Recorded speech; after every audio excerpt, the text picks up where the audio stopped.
مہر معجل اس مہر کو کہا جاتا ہے جس کی ادائیگی کے لیے کوئی وقت متعین کر دیا گیا ہو، 1 سال 2 سال 5 سال، جو بھی وقت طے کیا گیا ہو۔ اگر مہر ادھار رکھا گیا ہے تو جو وقت متعین کیا گیا ہے،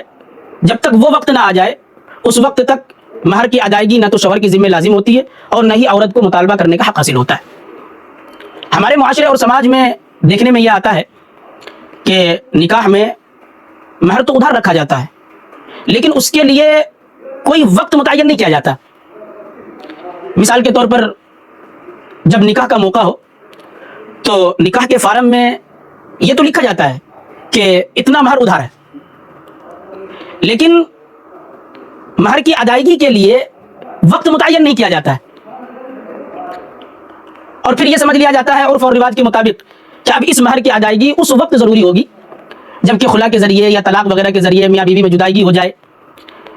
یا یہ کہ کسی کا انتقال ہو جائے تو اس وقت مہر کی ادائیگی لازم ہوگی،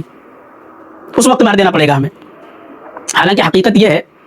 کہ جیسا کہ ابھی میں نے بتایا کہ مہر جو ہے وہ ایک قسم کا قرض ہے شوہر کے ذمے۔ موت کا تو کوئی وقت متعین نہیں ہے، اچانک موت آ جائے اور آدمی دنیا سے چل بسے اور یہ قرض آدمی کے ذمے میں باقی رہ جائے۔ اس لیے شوہر کو چاہیے